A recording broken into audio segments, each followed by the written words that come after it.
প্রিয় শিক্ষার্থীবৃন্দ, BD tutorial পক্ষ থেকে সবাইকে স্বাগতম। আজকে আমরা দেখব এসএসসি তৃতীয় অধ্যায়ের দ্বিতীয় অংশ ডিজিটাল ডিভাইস পার্ট 3। এই অধ্যায়ে আমরা শিখব এনকোডার, ডিকোডার, অ্যাডার, বাইনারি, ফুল অ্যাডার, রেজিস্টার এবং কাউন্টার। আশা করি প্রথম থেকে শেষ পর্যন্ত দেখলে এই পাঠের মোটামুটি সবগুলো প্রশ্নের উত্তর দিতে পারবে। এই অধ্যায় সম্পর্কে কোনো কিছু জানতে কমেন্ট সেকশনে আমাকে জানাতে পারো, আমি সঠিক উত্তর দেওয়ার চেষ্টা করব। চ্যানেলটি থেকে উপকৃত হলে অবশ্যই সাবস্ক্রাইব করবে, লাইক ও শেয়ার দিয়ে পাশে থাকবে। তাহলে শুরু করি আমাদের আজকের আলোচনা। প্রথমে আমরা দেখে নিই এনকোডার। এনকোডার সাধারণত ইনপুট লাইনে ডেটার উপর নির্ভর করে 2 বিট, 3 বিট, 4 বিট বা তার অধিক বিটের ফলাফল প্রদান করে।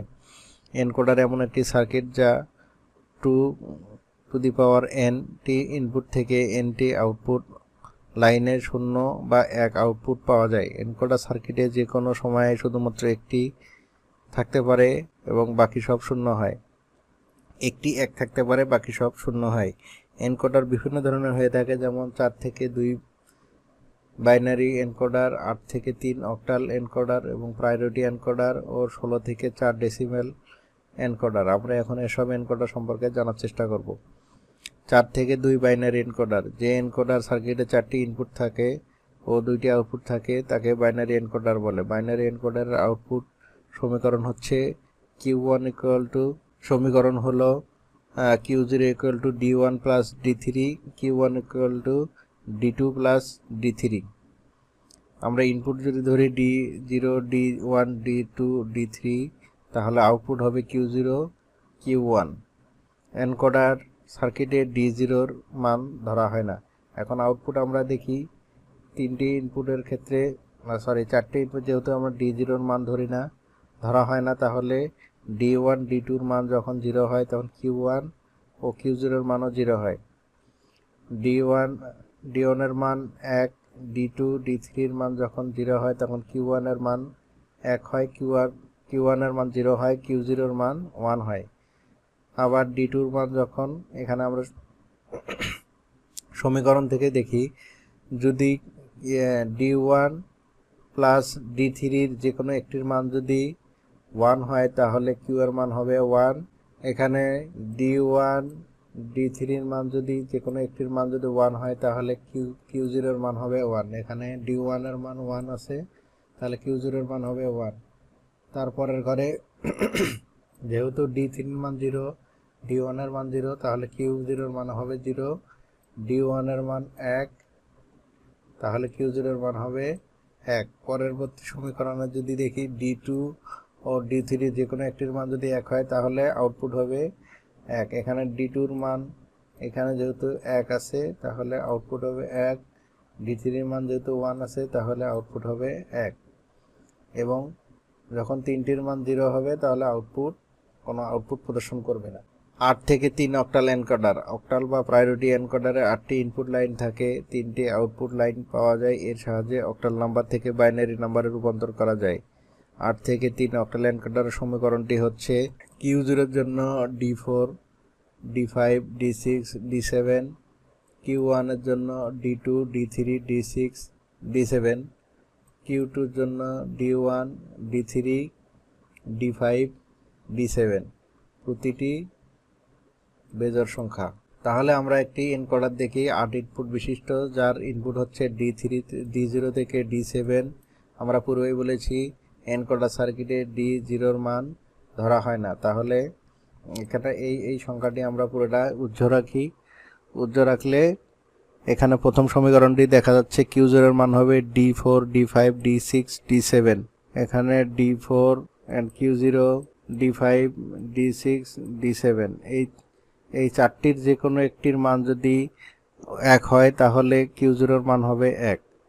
তাহলে আমরা এখানে দেখি, এখানে 1 আছে, এখানে 1 হবে, এখানে পরবর্তী 4টি সংখ্যার শেষের 4টি সংখ্যায় যেহেতু এই 4 ঘরের মান 1 1 1 আছে, 1 1 1 আছে, তাহলে এর আউটপুট হবে 1। Q1-এর ক্ষেত্রে D2, D3, D6, D7।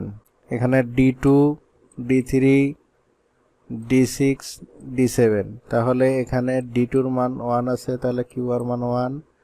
এখানে D3-র মান 1 আছে, Q1-এর মান হবে 1।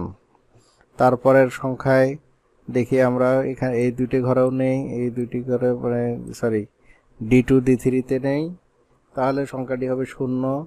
পরবর্তীতে D2 D3-তে নেই, কিন্তু D6 D7-এও নেই, তারপরও এর সংখ্যাটির মান হবে 0 0।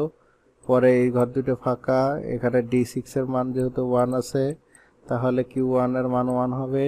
এখানে D7-এর মান 1 আছে, এর মান 1 হবে। Q2-র ক্ষেত্রে কি হবে? আমাদের সমীকরণটি মনে রাখলে আমাদের সত্য সারণী প্রমাণ করা খুব সহজ। Q2-র মান হবে D1 D1 D3 D3 D5 D7। তাহলে আমরা প্রথমে দেখি এখানে D1-এর মান 1 আছে, তাহলে Q2-র মান 1 হবে। এখানে আর কোনো নাই, তারপর আমরা প্রথমে তার 3 নম্বরে এখানে একটি 1 আছে, এর মান 1 হবে।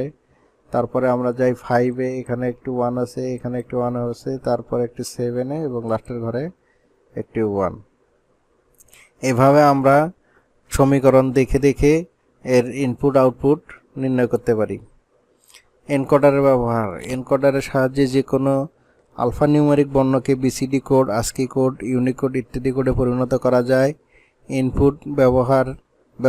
ইনপুট ব্যবস্থায় বর্ণের এনকোডিং করার জন্য কিবোর্ডের সাথে এনকোডার যুক্ত থাকে। মাইক্রোপ্রসেসর ইন্টারাপ্ট রিকোয়েস্ট কন্ট্রোল করার জন্য এনকোডার ব্যবহার করা হয়। রোবোটিক্সের রোবট কন্ট্রোল করার জন্য তার পজিশনাল অগ্রগণ্যতা নির্ণয়ের জন্য এনকোডার ব্যবহার করা হয়। ডিকোডার এমন একটি সমবায় ডিজিটাল সার্কিট যার সাহায্যে এনটি ইনপুট থেকে সর্বাধিক 2n আউটপুট লাইনের একটিতে 1 ও বাকি সবগুলোতে 0 আউটপুট পাওয়া যায়। এনকোডারের মতো বিভিন্ন ধরনের ডিকোডার সার্কিট পাওয়া যায়, যেমন 2 থেকে 4, 3 থেকে 8, 4 থেকে 16 ডিকোডার, 2 থেকে 4 ডিকোডার। যে ডিকোডার সার্কিটের 2টি ইনপুট থেকে 4টি আউটপুট লাইনের যে কোনো একটি ইনপুট হবে, বাকিগুলো 0 হবে, তাকে 2 থেকে 4 ডিকোডার বলে। আউটপুটের মান ইনপুটের মানের উপর নির্ভর করে। পরের পৃষ্ঠায় আমরা সার্কিট ও সত্য সারণী দেখব। এখানে আমরা যে ইনকোডার দেখেছি তার এই চিত্রটি তার বিপরীত। প্রথমে আমরা ইনকোডারে ইনপুট ছিল 4টি, আউটপুট ছিল 2টি। এখানে হচ্ছে ইনপুট 2টি, আউটপুট 4টি। এখন ট্রুথ টেবিলটা আমরা দেখি। D0-র মান কি হবে? D0-র মান হবে Q বার ইন্টু Q1 ইন্টু Q0 বার। D1-এর মান হবে Q1 বার Q0। D2-র মান হবে Q0 বার D3-র মান। অর্থাৎ আমরা যদি ধরি 0 0, তারপরে যদি ধরি 0 1, তারপরে হচ্ছে 1 0 1 1, হ্যাঁ, এইভাবে আমরা সুন্দরভাবে সাজাতে পারি। দেখা যায় যে 0 0, তাহলে D1-এর মান যেহেতু 2টে 0 হলে D0-এর মান হবে 0। যে কোনো একটির মান হবে, D1-এর মান হবে 1। যদি Q1-এর মান 1 হয় তাহলে D2-র মান 1 হবে, আর যদি 2টির মানে 1 হয় তাহলে D3-র মান 1 হবে। আমরা একটি লজিক ডায়াগ্রাম আছে এখানে। Q0 Q1 দুটি ইনপুট দুটির সামনে 2টি নট গেট ব্যবহার করা হয়েছে এবং 4টি অ্যান্ড গেট ব্যবহার করা হয়েছে। এখন এর মান যদি 2টির ক্ষেত্রেই 0 0 হয় তাহলে DQ, 2টির মান যদি 0 হয় তাহলে D1-এর মান হবে, এখানে যদি 0 দেওয়া হয় এখানে হবে 1, তাহলে D1-এর মান হবে 0।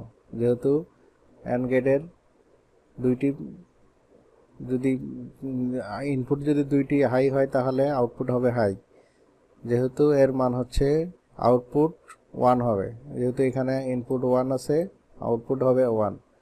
Q1-এর ক্ষেত্রে D1-এর ক্ষেত্রে যদি আমরা দেখি D3-র মান এখানে Q1 Q0-এর মান হচ্ছে, এখানে যদি আমরা 1 দিই তাহলে 1, এবং Q1-এর মান হচ্ছে এখানে আসছে, যদি এখানে এই মানটা যদি আসে হচ্ছে 1, তাহলে এখানে হবে 1। 2টার মান যদি 1 হয় তাহলে এটার মান হবে 1। এভাবে তোমরা চিত্রের মাধ্যমে মানগুলো বসায় দেখতে পারো, এবং ট্রুথ টেবিল থেকে আমরা যদি ট্রুথ টেবিলটা বুঝতে পারি তাহলে আমাদের সার্কিট থেকে মান বের করা খুব সহজ।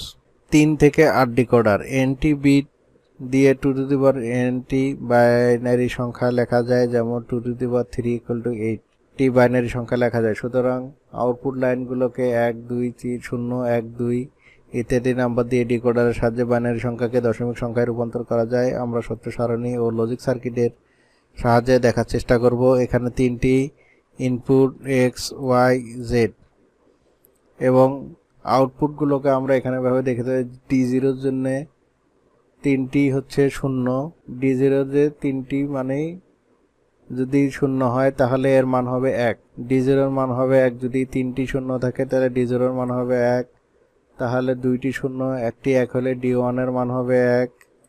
আবার দুইটি 0 মাঝখানেরটি যদি 1 হয় তাহলে D2 এর মান 1। এইভাবে প্রতিটির মান যখনই এখানে দেখো তিনটির মানে যদি 1 হয় তাহলে D7 এর মান হবে 1। এটা খুব সহজ একটা অঙ্ক। প্রথমে আমরা মানগুলোকে সুন্দরভাবে বাইনারি আকারে সাজাবো, তারপরে প্রতিটির মান শুধু এক এক করে বাড়তে থাকবে। 3 থেকে 8 ডিকোডারের সত্য সারণী খুবই সহজ। আশা করি তোমরা সত্য সারণী দেখে এই সার্কিটটিও আট করা খুব কঠিন হবে বলে মনে হয় না। ডিকোডারের ব্যবহার। ডিকোডারের সাহায্যে কোড ভাষায় বিসিডি লেখা সংখ্যাকে দশমিক সংখ্যায় প্রকাশ করা যায়। জটিল কোডকে সহজ কোডে পরিণত করা বা কোড ভাষার লেখাকে বর্ণ সাধারণ ভাষায় প্রকাশ করা যায়। কম্পিউটার আউটপুট ইউনিটে কোড ভাষায় লেখার তথ্যকে মানুষের বোধগম্য আকারে প্রকাশ করতে ডিকোডার ব্যবহার করা হয়। কন্ট্রোল ইউনিটের বিভিন্ন নির্দেশ, মেমোরি অ্যাড্রেস, কাউন্টারের বাইনারি সংখ্যা ইত্যাদি ডিকোড করতে ডিকোডার সাহায্য করে। ডিকোডারের সাহায্যে অনেক সময় সমবায় সার্কিট তৈরি করা যায়। এখন আমরা দেখব অ্যাডার। কম্পিউটারে যাবতীয় গাণিতিক কাজ যোগের মাধ্যমে করা হয়, যেমন বারবার যোগ করাকে বাইনারি গুণ বলে, বারবার বিয়োগ করাকে বাইনারি ভাগ বলে। আবার পূরক পদ্ধতিতে বাইনারি যোগের মাধ্যমে বিয়োগ করা হয়। তাই বাইনারি যোগ করতে পারা মানেই গুণ, ভাগ ও বিয়োগ করতে পারা। কম্পিউটারে যে সার্কিট ব্যবহার করে যোগ করা যায় তাকে অ্যাডার বলে। কম্পিউটারে দুই ধরনের যোগের সার্কিট পাওয়া যায়, যেমন হাফ অ্যাডার সার্কিট ও full adder circuit. Half adder circuit যে অ্যাডারে 2 বিট যোগ করে যোগফল সাম ও হাতে থাকে ক্যারি নির্ণয় করতে পারে তাকে হাফ অ্যাডার বলে। হাফ অ্যাডার সার্কিটের একটি XOR গেট ও একটি AND গেট দিয়ে তৈরি করা হয়। আমরা আগেই XOR গেট সম্পর্কে জেনেছি। হাফ অ্যাডারের সত্য সারণী ও সমীকরণ থেকে সার্কিট অঙ্কন করে দেখব। এখানে S এর মান হবে x plus y, x into y যোগ x ইন্টু ওয়াই। তাহলে সামের মান হবে XOR গেটের মানটা।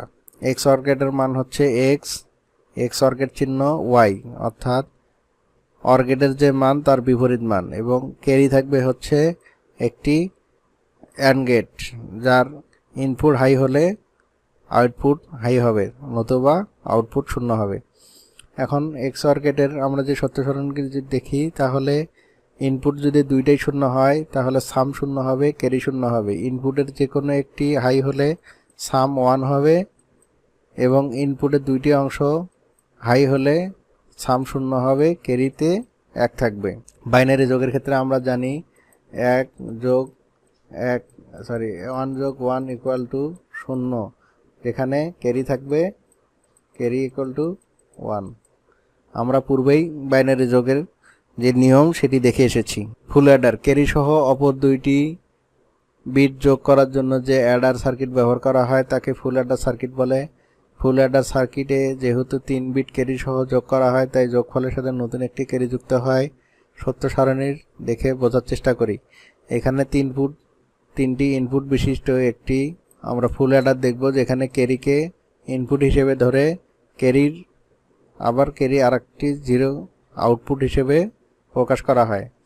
যেখানে 3টি ইনপুটের জন্য সাম হবে 0, ক্যারি হবে 0। যে কোনো একটি ইনপুটের জন্য সাম হবে 1, ক্যারি হবে 0। যে কোনো একটি ইনপুট হাই হলে 3টি ইনপুটের মধ্যে যে কোনো একটি ইনপুট হাই হলে সাম হবে 1 এবং ক্যারি হবে 0। এখানে 2টি ইনপুট হাই হলে সাম হবে 0, ক্যারি হবে 1। আবার এখানে একটি ইনপুট হাই হলে সাম হবে 0, এখানে 2টি ইনপুট হাই হলে ক্যারি হবে 1, 2টি ইনপুট হাই হলে ক্যারি হবে 1, 3টি ইনপুট হাই হলে সাম হবে 1, ক্যারি হবে 1।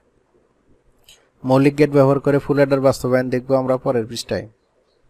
আশা করি তোমরা সত্য সারণীটি বুঝতে পেরেছো। এখান থেকে প্রথম 4টি বুঝতে তো কোনো সমস্যা হওয়ার কথা না। পরেরটি হচ্ছে, যেহেতু এখানে একটি 1 আছে তাহলে সাম 1 হবে এবং 3টি ইনপুটের মধ্যে 2টি ইনপুট হাই হলেই আমরা জানি যে ক্যারি 1 হয়। এখানে 2টি ইনপুট হাই, যেহেতু ক্যারি 1, এবং শেষের ক্ষেত্রে 2টি ইনপুট হাই হয়েছে যার কারণে সাম 1 আছে। তাহলে 1 যোগ 1 আমরা জানি 0, ক্যারি আছে, ক্যারিতে থাকবে 1। তাহলে 1 যোগ যদি আবার 1 যদি হিসাব করি তাহলে আবার 0, ক্যারি থাকবে 1, এবং এখানে যেহেতু এই 1টা থাকবে হচ্ছে সামের মধ্যে। মৌলিক গেট দিয়ে আমরা একটা ফুল অ্যাডার তৈরি করি, যেমন এ বি সি, এবং 3টির সঙ্গে আমরা আবার নট গেট যুক্ত করে দিয়েছি এটা আউটপুট ঠিক করার জন্য। এবং 3 ইনপুট বিশিষ্ট আমরা 1 2 3 4 5 6 7টি আমরা অ্যান্ড গেট নিয়েছি। অ্যান্ড গেটের সঙ্গে আবার আমরা 4 ইনপুট বিশিষ্ট অর গেট ব্যবহার করেছি। এখানেও 3 ইনপুট বিশিষ্ট একটি অর গেট ব্যবহার করেছি। 2টি হাফ অ্যাডার ও একটি অর গেট ব্যবহার করে ফুল অ্যাডার তৈরি করা যায়। হাফ অ্যাডার এর যোগফল দ্বিতীয় হাফ অ্যাডারের ইনপুট হিসেবে কাজ করে। 2টি ক্যারিকে একটি অর গেটের মাধ্যমে আউটপুট ক্যারি পাওয়া যায়। আমরা চিত্রের সাহায্যে বোঝার চেষ্টা করব। দেখি এখানে একটি হাফ অ্যাডারের যে আউটপুটগুলো আছে সেই হাফ অ্যাডারের আউটপুট সামের আউটপুটটা দিয়ে আবার আরেকটি হাফ অ্যাডারের সঙ্গে যুক্ত করে 2টি ক্যারিকে একটি অর গেটের মাধ্যমে প্রবেশ করানো হয়। 2টি হাফ অ্যাডার দিয়ে একটি ফুল অ্যাডার। আমরা যদি চিত্রের মাধ্যমে দেখি, এখানে ক্যারিকে আমরা প্রথমে একটি হাফ অ্যাডারের আউটপুটকে অন্য একটি হাফ অ্যাডারের ইনপুট হিসেবে ব্যবহার করেছি, এবং ক্যারির মানটাকে একটি অ্যান্ড গেটের মাধ্যমে প্রবেশ করায় এর আউটপুটকে আমরা হিসাব করি। বাইনারি অ্যাডার, যে অ্যাডার 2টি বাইনারি বিট যোগ করতে পারে তাকে বাইনারি অ্যাডার বলে। বাইনারি অ্যাডার 2 ধরনের হয়ে থাকে, যেমন parallel binary adder, serial binary adder. Parallel binary অ্যাডারে n বিটের 2টি বাইনারি যোগ করার জন্য nটি ফুল অ্যাডারের প্রয়োজন হয়। সিরিয়াল বাইনারি অ্যাডারে একটি মাত্র ফুল অ্যাডারের প্রয়োজন হয়। আমরা শুধু প্যারালাল বাইনারি অ্যাডার সম্পর্কে সংক্ষিপ্ত আলোচনা করব। প্যারালাল বাইনারি অ্যাডার, n বিটের 2টি বাইনারি সংখ্যা যোগ করার জন্য সাধারণ একটি হাফ অ্যাডার ও n-1 একটি ফুল অ্যাডারের প্রয়োজন হতে পারে। ডান পাশের 2টি বিট যোগ করার জন্য একটি হাফ অ্যাডার ও পরের বিটের জন্য ফুল অ্যাডারের প্রয়োজন হয়। তাহলে এখানে একটি সত্য সারণী আছে, যেখানে A1 A2 A3 A4 এবং B1 B2 B3 B4 যদি হয়, তাহলে প্রতিটি সংখ্যা যোগের জন্য 4টি আমরা সাম পাবো এবং পঞ্চমটি আমরা পাবো হচ্ছে ক্যারি। 2টি 4 বিটের বাইনারি সংখ্যা যোগ করার জন্য 4 বিটের বাইনারি অ্যাডারের চিত্র আমরা দেখব। এখানে প্রতিটি 2 ইনপুট বিশিষ্ট সংখ্যার জন্য আমরা দেখতেছি একটি করে সাম পাচ্ছি, একটি করে ক্যারি। এই ক্যারিটি পরের অ্যাডারে এসে অ্যাড হওয়ার পরে এটা 3 ইনপুট বিশিষ্ট। এখানে সাম আসতেছে, এখানে সাম আসতেছে, এবং লাস্টের যে আউটপুটটা, এই আউটপুটটা দিয়ে আমরা ক্যারি পাচ্ছি। ফুল অ্যাডারের সাহায্যে বাইনারি অ্যাডার তৈরি করা যায়। চিত্রে ফুল অ্যাডারের সাহায্যে একটি 4 বিটের বাইনারি অ্যাডার বাস্তবায়ন করে দেখানো হলে এক্ষেত্রে প্রথম ফুল অ্যাডারের ইনপুট ক্যারিটি গ্রাউন্ডেড করে রাখা হয়।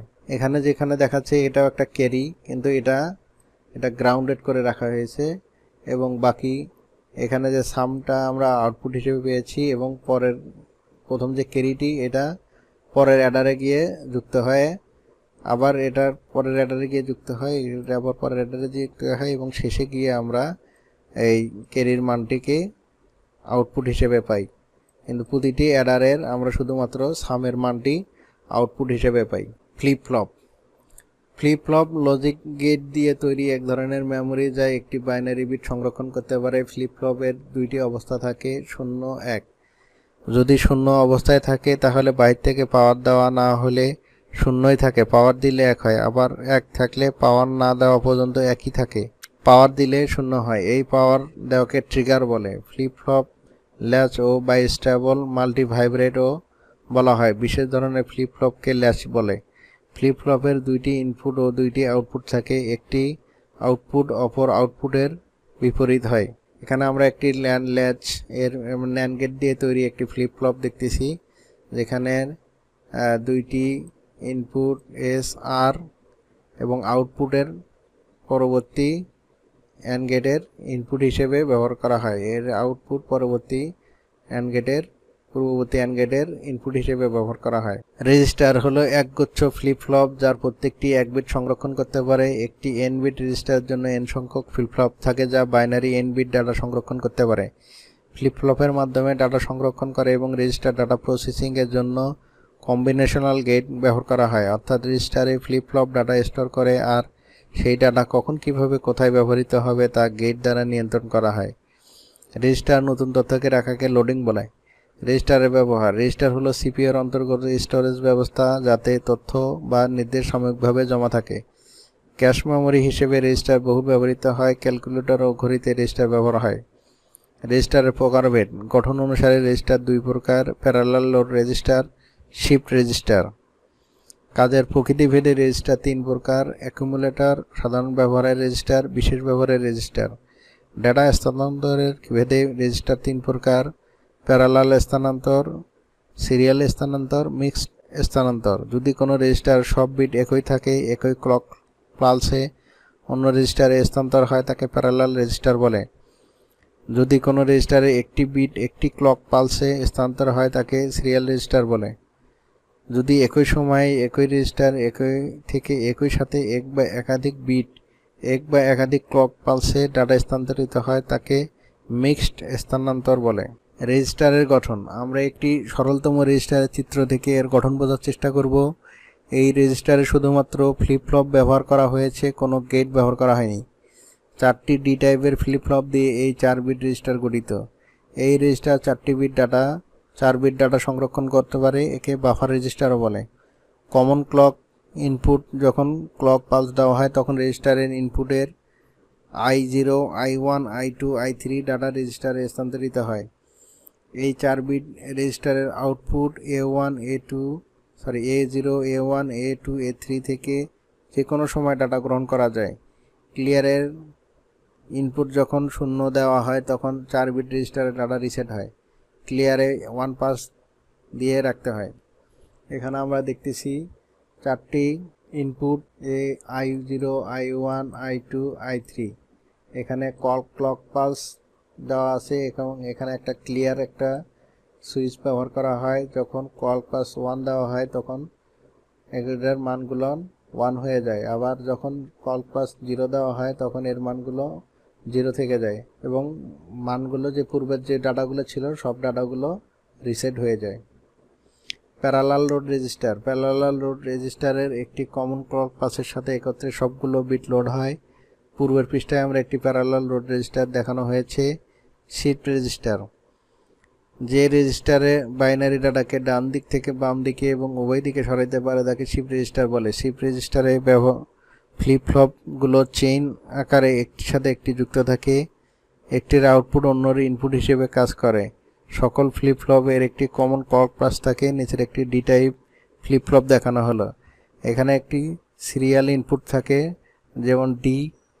এখানে D0 যদি আমরা ধরি D0, D1, D2, D3 এবং এর একটি সিরিয়াল আউটপুট থাকে, যেমন Q0, Q1, Q2, Q3 এবং এর একটি ক্লক পালস দেওয়া থাকে, সিরিয়ালি ক্লক পালস দেওয়া থাকে। ক্লক পালস যদি 1 হয় তাহলে পরবর্তীতে এখানে 1 হয়, এখানে 1 হয়, এখানে 1 এবং যখন এখানে 1 হয় তখন এটা 0 হয়ে যায়, আবার এটা 0 হয়ে গেলে এটা 1 হয়, এটা 0 হয়ে গেলে এইটা মান 1 হয় এবং প্রতিটির একটি নির্দিষ্ট সময় পর এটির মান 1 থেকে আউটপুটের মান 1 থেকে 0 হয়ে যায়। আমরা যারা বিভিন্ন ধরনের এলইডি বাল্ব বা এলইডি লাইট দেখেছি বিভিন্ন বিয়ের অনুষ্ঠানে বা ঈদ যে অনুষ্ঠানগুলো, একটা বাল্ব জ্বললে একটা বন্ধ হয়ে যায়, একটা জ্বললে একটা বন্ধ হয়ে যায়, এটা আমরা এই ধরনের ফ্লিপ ফ্লপ থেকেই এই ধরনের সার্কিটগুলো তৈরি হয়। শিফট রেজিস্টার 3 ধরনের হয়ে থাকে: left shift register, right shift register, control shift register. আবার কন্ট্রোল শিফট রেজিস্টার 2 ধরনের হয়ে থাকে: সিরিয়াল লোডিং, প্যারালাল লোডিং। পূর্বে আমরা একটি লেফট শিফট রেজিস্টার দেখেছি, এখন আমরা দেখব রাইট শিফট রেজিস্টার। আগের রেজিস্টারটা ছিল এদিক থেকে, এখন আমরা দেখব এদিক থেকে। এখানে একটি নির্দিষ্ট ক্লক পালস দেওয়া হয়েছে এবং প্রতিটির মানের সঙ্গে D0 ইনপুট Q1 এ গিয়ে D1 থেকে Q2, D3 থেকে D2 থেকে কি অনুরূপভাবে D3 থেকে আমরা একটা ইনপুট নেব। আগের এই পাশ থেকে ইনপুট নেওয়া হয়েছিল, এখন ডান দিক থেকে ইনপুটটি গ্রহণ করা হলো। ডানপুট থেকে আউটপুটটা D2 তে গিয়ে ইনপুট হিসেবে কাজ করবে, আবার Q2 এর আউটপুটটা D1 এ গিয়ে Q1 এরটা D0 তে গিয়ে ইনপুট হিসেবে কাজ করবে এবং Q0 এর মাধ্যমে আউটপুটটা আমরা দেখতে পাই। বাফার রেজিস্টার বাইনারি শব্দ ধারণ করতে পারে। ছোট বাচ্চাদের খেলনার যে শব্দ ব্যবহার করা হয় এগুলোকে বাফার রেজিস্টার ব্যবহার করা হয়। আমরা একটি বাফার রেজিস্টার এর গঠন দেখব। এখানে ইনপুটগুলো নেওয়া হচ্ছে x0 থেকে x3 পর্যন্ত এবং ইনপুটগুলোকে আমরা D0, D1, D2, D3 তে দেখানো হয়েছে এবং একটা ক্লক পালস। ক্লক পালস বলতে আমরা বিদ্যুৎ সাপ্লাইকে বলি। আমরা যখন একটা ক্লক পালস দিই তখন আমরা প্রতিটাকে একসঙ্গে চারটাতে ক্লক পালস দেওয়া হয়। ক্লক পালস দিলে ওখানে আমরা ব্যাটারির মাধ্যমে আমরা যে ইনপুটটি দেই সেটাই আসলে ক্লক পালস। ক্লক পালস দিলে আমরা ওখানে নির্দিষ্ট শব্দ শুনতে পাই। এখানে আমরা জেকে ফ্লিপ ফ্লপ ব্যবহার করে 4 শিফট রেজিস্টার একটি দেখানো হয়েছে। এখানে ডাটা ইনের সঙ্গে সঙ্গে আমরা একটা 0, 1 এবং এটার মান 1 এবং এটার মান হচ্ছে 0 অ্যাট এ টাইম দুইটি ডাটা পালস দেওয়া থাকে, ডাটা ইন করা থাকে এবং একটি ক্লক রেজিস্টার ক্লক পালস একসঙ্গে ক্লক পালসও দেওয়া থাকে এবং সঙ্গে দুইটি আউটপুট থাকে। এটার আউটপুটটা এটার ইনপুট, এটার আউটপুটটা এটার ইনপুট হিসেবে কাজ করে। প্রতিটির রেজিস্টারের ফ্লিপ ফ্লপ রেজিস্টারের আউটপুট পরবর্তী রেজিস্টারের ইনপুট হিসেবে কাজ করে এবং শেষে গিয়ে এটার আউটপুট প্রদর্শিত হয় এবং সঙ্গে একটি ক্লক পালসকেও অ্যাড করে দিতে হয়। এখন আমরা দেখব কাউন্টার। কাউন্টার হলো এমন একটি সিকোয়েন্সিয়াল সার্কিট যা তাতে প্রদানকৃত ইনপুট পালসের সংখ্যা গুনতে পারে। কাউন্টার সার্কিট রেজিস্টারের মতো ফ্লিপ ফ্লপ ও বিভিন্ন ধরনের লজিক গেট দিয়ে তৈরি। কাউন্টার নির্দিষ্ট বা অনির্দিষ্টভাবে আসতে পারে। কাউন্টার বিভিন্ন ধরনের সিকোয়েন্স অনুসরণ করতে পারে, তবে সবচেয়ে সহজ হলো বাইনারি সিকোয়েন্স। যে কাউন্টারে বাইনারি সিকোয়েন্স অনুসরণ করে তাকে বাইনারি কাউন্টার বলে।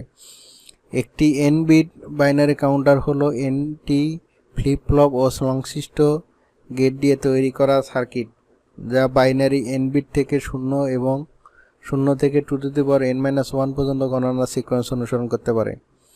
কাউন্টারের মোড নাম্বার বা মডিউলাস। কাউন্টারে সর্বাধিক যতটি সংখ্যা গুনতে পারে তাকে তার মডিউলাস বা মোড নাম্বার বলে।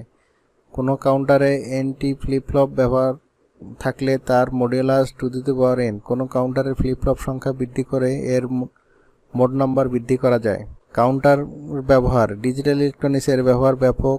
ক্লক পালস সংখ্যা গণনার কাজে, টাইমিং সিগন্যালের কাজে, ডিজিটাল ঘড়িতে, ডিজিটাল কম্পিউটারে অ্যানালগ সিগন্যালকে ডিজিটাল সিগন্যালে রূপান্তর করার কাজে। কাউন্টারের প্রকারভেদ। ডিজিটাল ইলেকট্রনিক্সে বিভিন্ন ধরনের কাউন্টার ব্যবহার করা হয়, যেমন synchronous counter, ring counter, mod 10 counter, sequential counter, asynchronous counter বা ripple counter, ripple up counter, ripple down counter. কাউন্টারের গঠন। কাউন্টার রিপল কাউন্টার হলো অ্যাসিনক্রোনাস বাইনারি কাউন্টার। রিপল কাউন্টারে একটি ফ্লিপ ফ্লপের অবস্থান পরিবর্তনের সাথে সাথে অপর ফ্লিপ ফ্লপে প্রবাহিত হয়। বাইনারি সংখ্যা কিভাবে গণনা করে তার উপরে চিত্র দেখানো হয়েছে। এখানে দেখলে বুঝতে পারবে যে লিস্ট সিগনিফিক্যান্ট বিট প্রতিবার টগল করছে। দ্বিতীয় স্থানের অঙ্কটি প্রতিবার 2 বার পরপর এবং তৃতীয় অঙ্কটি প্রতি 4 বার পরপর। এখানে আমরা দেখতে পাচ্ছি যে 0 1 0 1 এবং একটির পর একটি 10101 ভাবে কাজ করছে, কিন্তু পরের সংখ্যাটিতে গিয়ে 2টা 0 2টা 1 2টা 0 2টা 1 এভাবে কাজ করে এবং তৃতীয় গিয়ে প্রতিবার 2n সংখ্যক গণনা করতেছে। একবারে 4টা, তারপরে 4টা 0 এবং 4টা। Ripple counter toggle flip flop দ্বারা তৈরি করা যায়, যা সবসময় টগল মোডে কাজ করে। টি টাইপ ফ্লিপ ফ্লপ একটি টগল ফ্লিপ ফ্লপ আর একটি টগল এবং একটি সিনক্রোনাস কাউন্টার সার্কিট ডায়াগ্রাম দেখব।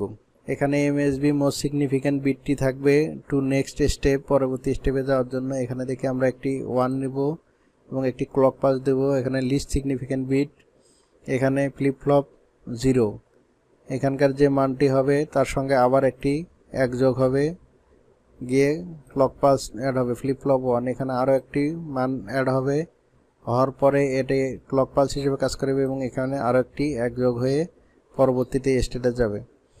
FF 0-তে সিগন্যাল দিলে টগল করবে, অর্থাৎ প্রতিবার 0 থেকে 1, 1 থেকে 0 হবে। Q0-তে FF ক্লক পালস হিসেবে FF1 কাজ করবে। Q0 এর মান যখন 1 হয় তখন FF টগল করবে এবং প্রতি 2 বার পরপর টগল করবে। Q1-কে F2 কে কলস পালসে যুক্ত করলে আবার Q1 এর মান 1 হলে প্রতি 4 বার টগল করবে। এভাবে রিপল বাউন্ডার কাজ করে। এরপর আমরা একটি সিনক্রোনাস কাউন্টারের চিত্র দেখব। এটি একটি সিনক্রোনাস কাউন্টার, এর আমরা একটি কল পাস দিব, প্রতিটি ফ্লিপ ফ্লপে একটি করে কল পাস থাকবে এবং এখানে হাই ক্লক পাস থাকবে 2টা, মানে এর মান হবে 1 এবং এর আউটপুট মানটা পরবর্তী রেজিস্টারে গিয়ে যুক্ত হবে, যদি মান 1 অথবা 0 হতে পারে, এবং এর সঙ্গে একটি কল প্লাস যুক্ত হবে এবং এই যে মানটা এর যে আউটপুটটা, এই আউটপুটটা আবার গিয়ে একটি এর ইনপুট এবং আউটপুট মানটি আবার একটি অ্যান্ড গেটে গিয়ে যুক্ত হবে। এই অ্যান্ড গেটের আউটপুটটা আবার পরবর্তী রেজিস্টারে গিয়ে অ্যাড হবে এবং এর আরেকটি মান, এই অ্যান্ড গেটের আরেকটি মান আবার অন্য একটি অ্যান্ড গেটে গিয়ে এবং আউটপুট মানটা আরেকটা অ্যান্ড গেটে গিয়ে যুক্ত হয়ে 3 নম্বর ফ্লিপ ফ্লপে গিয়ে অ্যাড হবে। এভাবে টগলের মাধ্যমে প্রতিবার 2টি করে সংখ্যা বাড়বে। যদি প্রথমে 0 1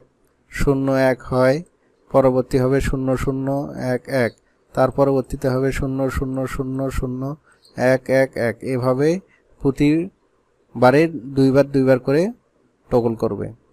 পরবর্তী ভিডিওতে আমরা অধ্যায় 4-এর ওয়েব ডিজাইন এবং HTML সম্পর্কে জানবো। আশা করি সাথেই থাকবে। পুরো ভিডিও দেখার জন্য ধন্যবাদ। আশা করি এই ভিডিওটি তোমাদের ভালো লেগেছে। ভিডিওটি ভালো লেগে থাকলে আমার চ্যানেলটি অবশ্যই সাবস্ক্রাইব করবে, লাইক ও শেয়ার দিয়ে বন্ধুদের জানিয়ে দিবে যেন তারাও উপকৃত হতে পারে। এই পাঠ সম্পর্কে কোনো জিজ্ঞাসা থাকলে কমেন্টে করতে ভুলো না যেন। সবাই ভালো থেকো, সুস্থ থেকো।